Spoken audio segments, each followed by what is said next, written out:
তো hello guys, চলে আসলাম একটা মিনি ব্লগ নিয়ে। তো এতদিন আমি মিনি ব্লগ করার টাইমই পাচ্ছিলাম না, তো আজকে ভাবলাম যে একটা মিনি ব্লগ দেওয়াই যায়। প্রথমে একটা খুশির খবর বলি যে আমি এখন কিন্তু একটা দোকান দিয়েছি, আমার চাউমিন মোমো। তাই মানে ব্যস্ত থাকি সবসময় দোকানটাকে নিয়ে, সন্ধ্যাটা আমি তো ফ্রি থাকি, তাই ভাবলাম যে দোকান করাই যাক। আর হ্যাঁ, একটা কথা, আজকে কিন্তু আমি আমার দোকানে লাইটিংটা লাগিয়েছি, তো কেমন লাগতেছে অবশ্যই কমেন্টে জানিও। আর হ্যাঁ, আমি কিন্তু খুবই খুশি, তাই আজকে খুশির জন্য আমি ব্লগটা দিলাম আজকে। মানে 9 দিন হলো দোকানটা খোলার, তো 9 দিনের মধ্যে যে আমাকে কত কাস্টমার কত কি ফিডব্যাক দিচ্ছে সেটা আমিই জানি। মানে ওরা এত সুন্দর সুন্দর ফিডব্যাক দিচ্ছে, মানে সবাই বলছে যে অনেক ভালো হয়েছে, অনেক ভালো হয়েছে, এত প্রশংসা করছিল কাস্টমার। মানে আমি বিলিভ করতে পারতেছিলাম যে আমি এত ভালো বানাতে পারি।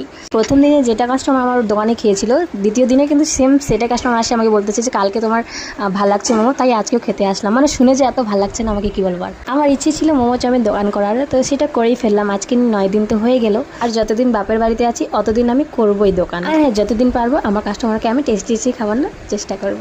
তো যাই হোক, অনেক কথা বলে ফেললাম আজকে। তো তোমাদের কাছে আমার একটাই কথা, আমাদের দোকানে আসো, ভিজিট করো, আমার হাতের চাউমিন খেয়ে যাও।